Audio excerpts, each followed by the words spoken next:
Hello everyone, my name is Jeff Hogan and welcome back to another Draft Today video. We have here our first pack in our 665 draft, and the rare here is Soul Speaker Revenant, Socketable Major. Put a random troop from your crypt into your hand. This card gets all the socketed powers of that. We also have Diamond Sphere that's playable, removal, and Shackling Strands here. I'm actually not sure which of these I want. Maybe I could take the Soul Speaker Revenant and try and force the Sockets archetype.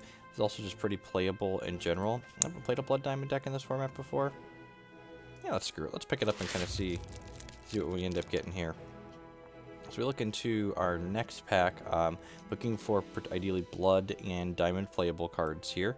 The most powerful Blood or Diamond card in this pack is easily the Chastise, just one of the quality pieces of removal in this format. 2 cost, target troop, opposing troop deals damage equal to its power to itself, deals with lethal troops and anything that has power greater than or equal to its defense.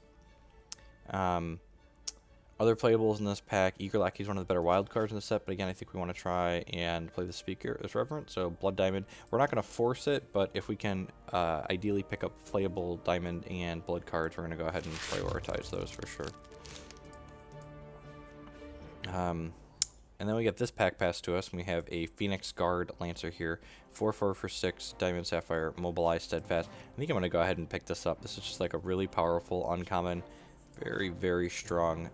Also Shackling Strands in this pack too, so the awkward thing about picking this up is that we've passed 2 Shackling Strands now, but hopefully we don't get too punished for that.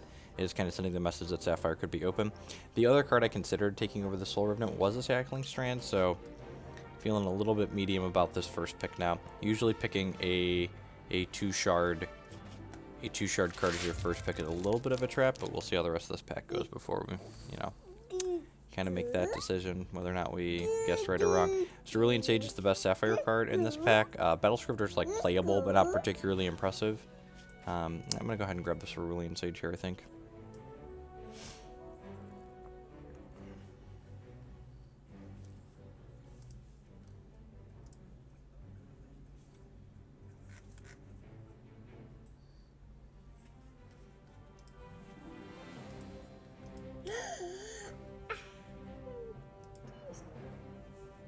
This is also a card like I've splashed cards like Underworld Officer in the Diamond Sapphire Flyers deck before, and like this is a major socket, but that doesn't mean you can't put a minor gem in it. Often putting the Flight Gem in this is just fine. It's like a 3/2 flying attacker that's just like Indulgences to get troops back from your crypt, so really pretty reasonable effect. If we grab like an Underworld Officer in this this pack or the next one too, we could play that as well in a Diamond Sapphire Flyers deck, Splashing Blood. As we look at this pack, we've got a Cheap Shot here, which is pretty reasonable removal on average. Nothing else in this pack is super impressive. Seems like a pretty weak pack overall. There's still 2 uncommons left, and neither of these are like very strong cards that you're looking to pick up. There's no other removal in this pack or powerful commons. Rose Kitten, I think, is actually one of the better ones of these cycle of cards that are between set 6 and set 5, but we're definitely not in wild at this point. We're between these 3 shards, I think, trying to narrow it down to 2 of the 3 potentially.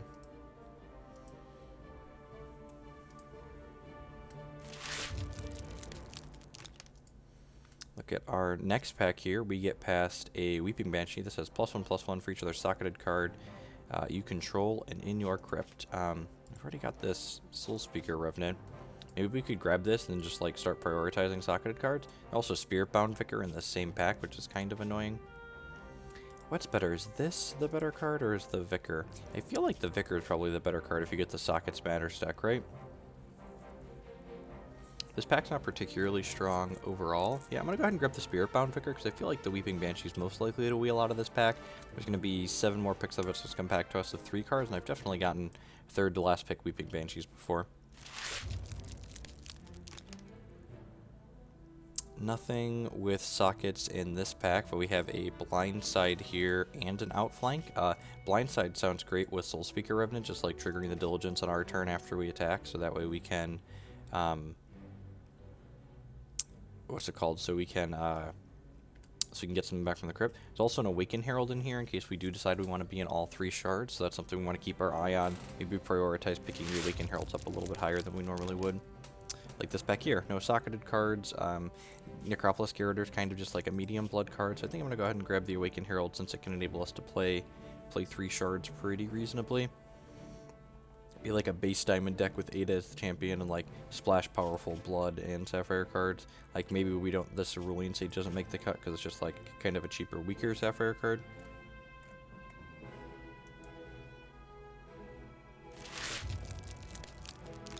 So we look at this pack here. Could we just like draft all the Awakened Heralds and play all the different color bombs? Is that unreasonable? That's probably unreasonable. I'm gonna draft the Fire Soul Gemsworn, and maybe we'll go deep this draft. I do enjoy going deep on occasion. So, you know, just all the thresholds. Draft all the Awakened Heralds, all the Tinkertrons.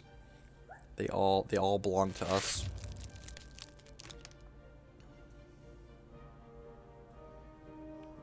I guess I'll take another Blindside. I don't know that I'll play 2 Blindsides, but it's definitely like a powerful card, right?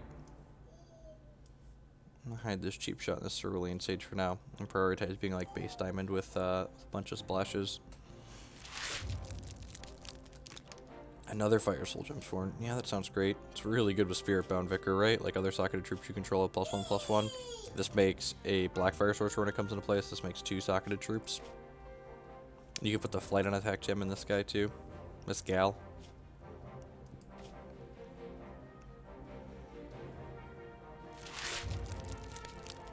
There's a Blitz in this pack too. Yeah, we should probably be in Ruby. Blitz is one of the better combat tricks in this format.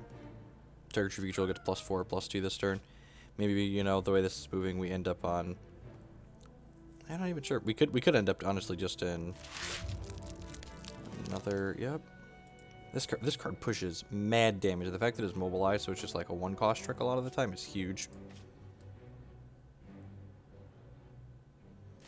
Got a lot of tricks in this deck. I'm gonna go ahead and grab the Awakened Herald because it's just gonna enable all 3 of our splashes. Wakuna Lookout's pretty weak, even though it is a socketed card for Vicar.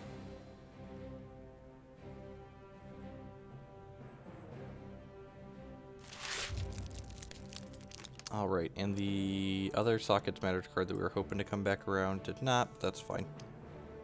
The Sockets Matters cards aren't super high pick priority, so if there's one in the next pack, we're pretty likely to get it.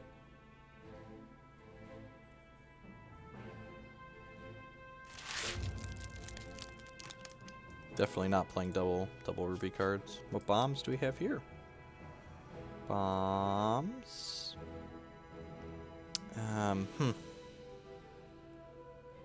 This pack's got some goodies in it. There's a Consulta talent here, but I don't think we can support double Sapphire in this deck. And Eternal Bastion is just very good in any deck with 8. At the start of each turn, your charge power gets -2 cost to use. And this is cumulative, and it stacks. So there's also Decree of Banishing in here, and there's just like 0% chance that this Decree of Banishing wheels. But I'm pretty sure I'm just supposed to take the bomb here.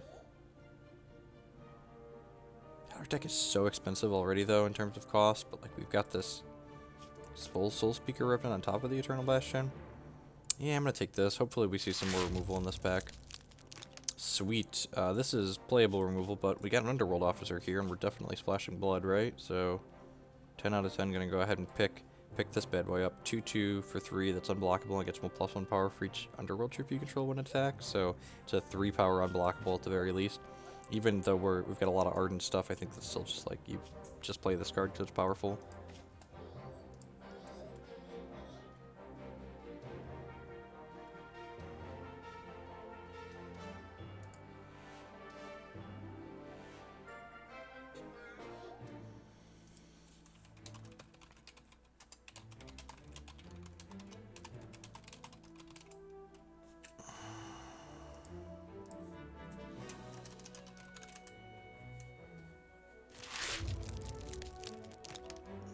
This pack here, what do we have going on? I don't think we have enough Underworld troops to make Malevolent Machinations be reasonable. Deal 2 damage to an opposing champion troop for each race among Underworld troops you control.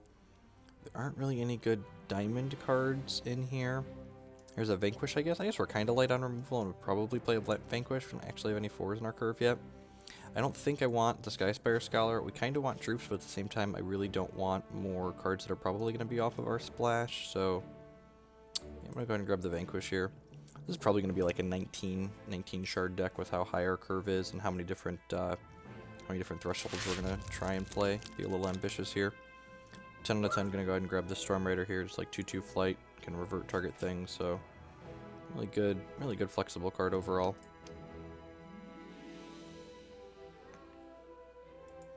The Spiritbound Vicar is probably going to be a 2/4 for us. Just like we play a 2/4 for 3, like occasionally I play Amphibious Arachnid, and this is like a 2/4 for 3 that's like going to give some of our things like the Fire Soul Gemsworn and the Soul Speaker Revenant just like reasonable buffs.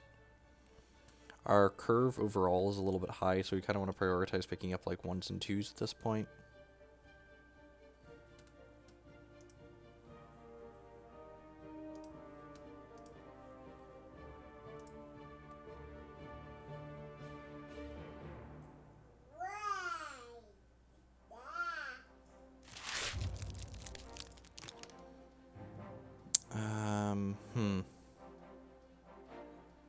I feel like there's like a 0% chance that we're playing this Strangle consistently.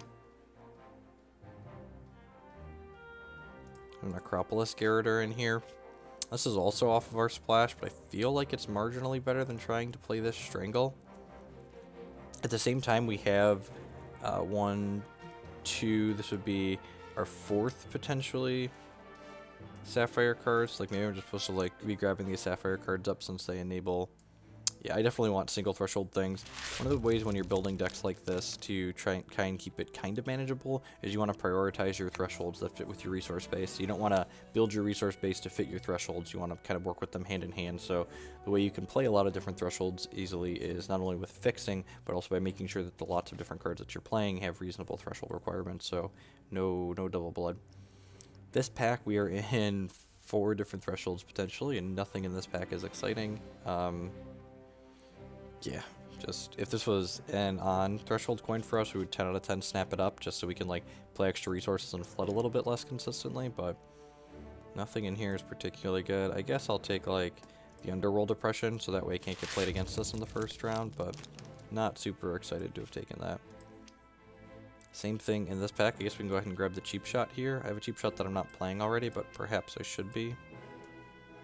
Also have a lot of cards here already, so probably trim one of these blitzes as well. With the Cheap Shots and this Cerulean Sages, the bottom end of our curve rounds out kind of nicely here. Another Spiritbound Vicar. Yeah, I think I'm just pretty happy to go ahead and pick that up. It's pretty good with these Fire Soul Gemsworns and the other Spiritbound Vicar. They'll power each other up. Just put like the plus defense gem in these. Because all our other Socketed Troops +1/+1. I don't think we need that many. Like I said, just like a 2/4 for 3 is often a reasonable card to be playing. I suppose we could also be ambitious and put like the Valor gem in here, so it's a 3/3 for 4 spread out, but it seems a little bit loose. You have a Darkfall Patriarch here. When you play a Socketed card, if this is in your hand, it's -1 cost. That would seem particularly good.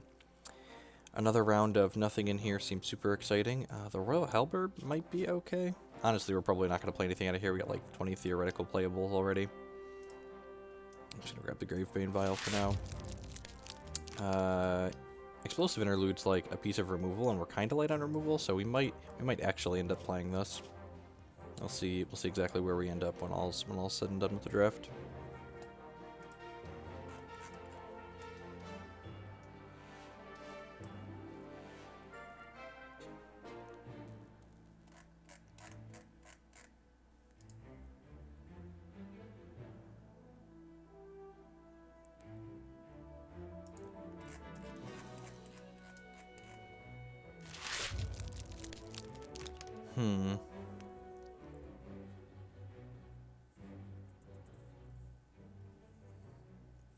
Nothing super exciting in here either. Maybe we pick up the Zenthos Malice in case we end up light on card draw, but yeah, honestly, I don't think it really matters. I'm going to actually just cut this Rose Kitten, because like I said, I think this is one of the better ones of that cycle, and someone's probably hoping on that to wheel.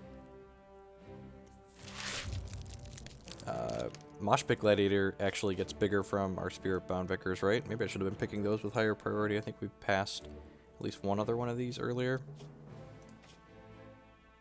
She's got 1, 2, 3, 4, 5, 6 socketed cards, and these make 2 sockets, so it seems reasonable enough to play a couple 2/4s that can make the rest of. Oh, that's really good. Huh. I feel like I'm cutting these blind sides and the splits.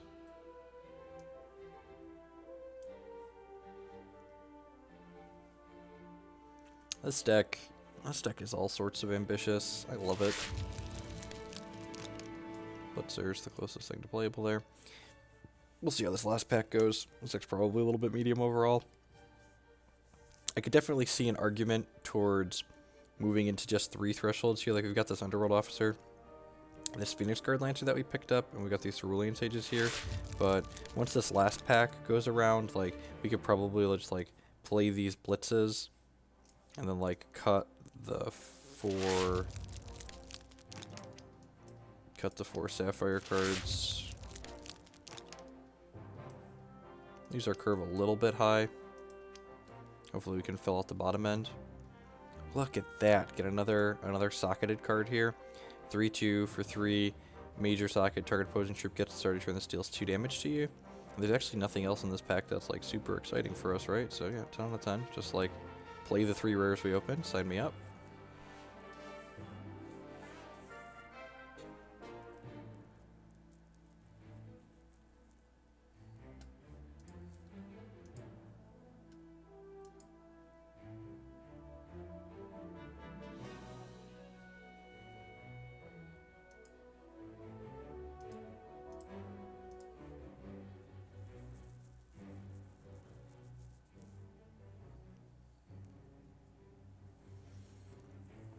Two Blitz might still be ambitious.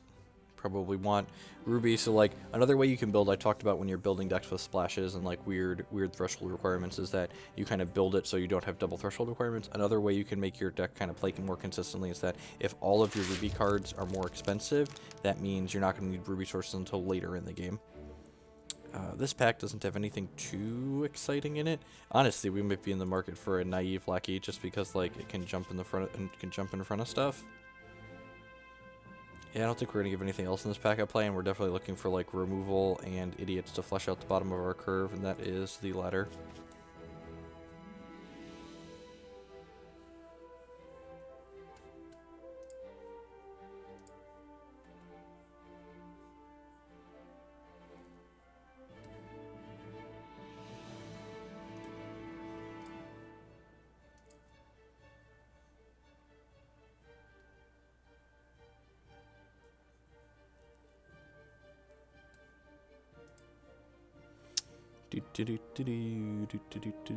They've got 4, 5, 6, 7, 8 socket things. Okay, seems like Spiritbound Vicar can punch the clock here.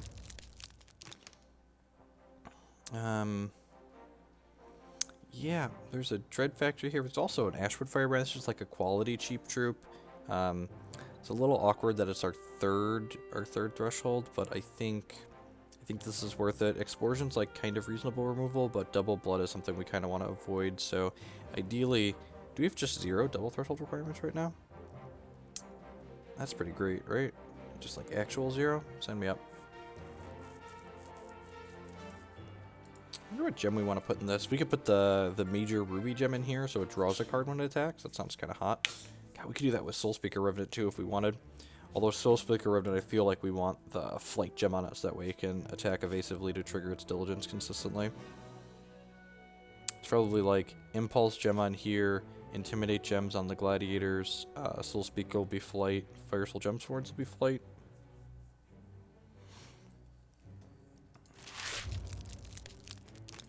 Another Ashwood Firebrand. Yeah, I'm 10 out of 10 just going to pick that up. It's one of the... This is just like one of the more quality 2-drops in the set. Just like a 2/1 for 2 that gets a Valor. And then when you Valor this, it attacks as a 3/2 Swift Striker. So 3/2 can play defense okay, and it also pushes damage reasonably. Especially when in combination with something like Cheap Shot or like Blitz and other combat tricks. Very, very reasonable card.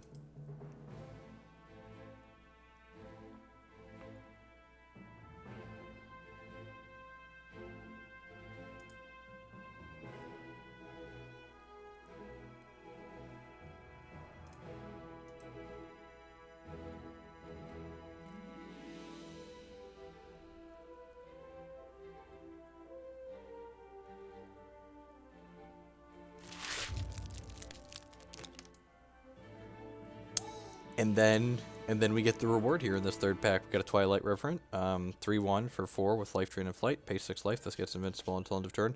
Not quite the terrifying threat that it was in 555 because there's things like Cheap Shot and Strangle in this format, but I think this is still plenty reasonable threat that we're happy to add to our deck that's already in Blood Diamond here. There's a cremate here that I wouldn't mind wheeling, but I'd be kind of surprised if that happens. I don't think I have enough diligence cards for this Forgotten Forge to be reasonable. I think I'm going to grab this Casualty of War. I don't think I want to main deck this card, but like if someone's got like a Pesky Pipit or another unaligned bomb, Casualty of War is a plenty reasonable card to board in at certain points.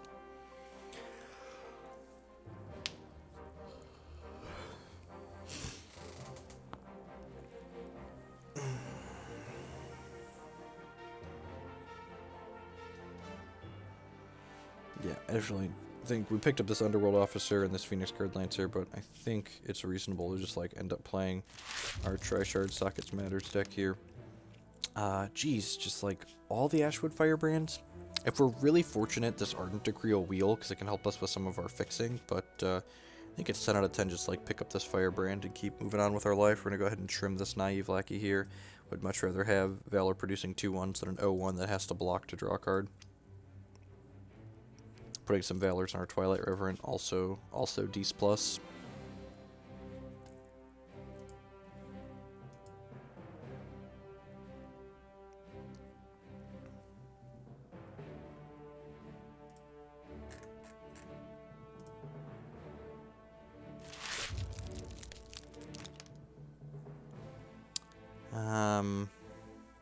Nothing particularly interesting in here.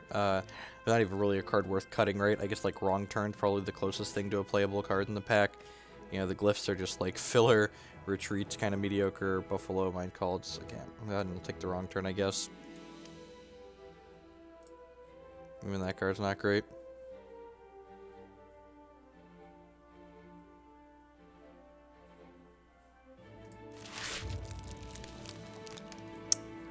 Nothing super exciting in here.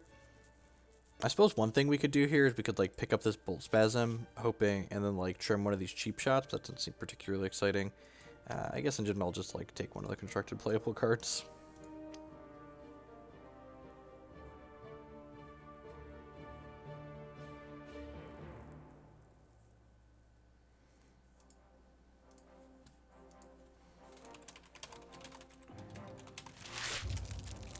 Again, just kind of like picking a filler at the end of the pack here. We actually need to trim probably at least one more card out of this deck, just because like we're at 17 resources right now. We definitely want 18 in this deck just to like make the thresholds work consistently. The question is probably, is Century of Null Zan playable is a real question. Huh. It's gotta be, right? I think I'm going to cut these cheap shots, actually. It's like our cheapest blood card, and like this puts all of our blood cards onto 1, 2. It's only 5 blood cards then, and they all cost 3 or more. Except when Century of Null Zan is out. I think I passed one of these earlier, and it didn't occur to me that we were in the Sockets Matters deck. This is a good defensive early troop as well. Yeah, that kind of rounds us out nicely, actually.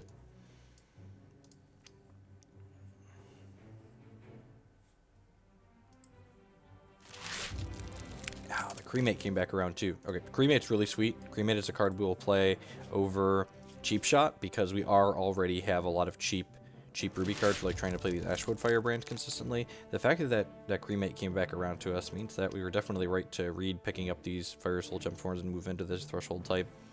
What do I want to cut for the Cremate is the real question. It's probably between this Blindside and this Blitz.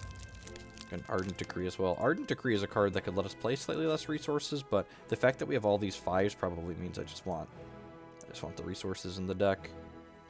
I think Blindside's going to be the cut here.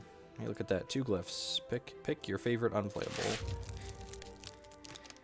Yeah, I think I'm going to do that. I think I'm going to cut the Blindside. I think Blitz is a little bit better at pushing damage. This is also less resources to hold up. Blitz is a lot less obvious than Blindside a lot of the time, I feel like. So yeah, so we're going to go ahead and I want to put Flight on attack in these Fire Soul Gemstones so they come with an evasive threat. I want to put Intimidate in these Mosh Pit Gladiators. I want to put Protection in the Spirit Bound Vicars so they let us play a little defense. I'm going to put, now this could have a lot of different majors in it, but I'm pretty sure we just want Flight on attack so it can trigger Diligence consistently. Now the Nefarious Corruptor Could go a couple different ways. I think I want, when this attacks, draw a card, and then you have to discard it end of turn. Now that seems pretty powerful.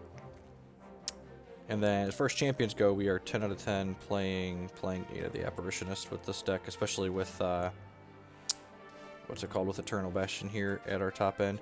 We actually ended up more Ruby than Diamond, didn't we? It's kind of interesting how that worked out. Does that mean we should be on a different champion? The fact that Ada is double Diamond's a little bit prohibitive. We're like kind of contort our resource base a little bit. Other champions that are good with Renner that are good with Eternal Bastion are Renner and Sejas. Both of these just like draw extra cards. I think I'm inclined to say Sejas is a little bit better for us, especially considering we have more Ruby than anything else. So yeah, I guess I'm gonna go with Sejas as opposed to Ada. And then if we look at our breakdowns here, we're actually still slightly more Diamond than Ruby. And we've got 2 blood fixers here. I probably want like 5 bloods. That puts me at 3 there. And then let's go at least be 15, so go 8 and 7 on these other ones. We'll go slightly more Diamond than Ruby because Diamond enables Awaken Herald, which gives us our Ruby threshold. So I think that's plenty reasonable. Check here. We managed to put gems and everything, and awesome. Okay. Thanks for hanging out, everyone, and watching today's Draft Today video. Remember, if you enjoyed it, to like it on YouTube and share it on your social media. You can also remember that I'm going to be doing gameplay videos as well, so stay tuned for those, and thanks for watching. Remember, if you want to support my content past the likes and the shares, you can also do so directly by subscribing on Twitch for $4.99 a month or becoming a patron on Patreon. You can also support my content by supporting our sponsors here. HexPrimal.com would love to sell you some Hex CCG singles, and if you do so on their site with the code Jeff5, not only will you get 5% off your order, but you'll also help supporting me here. So, peace, folks.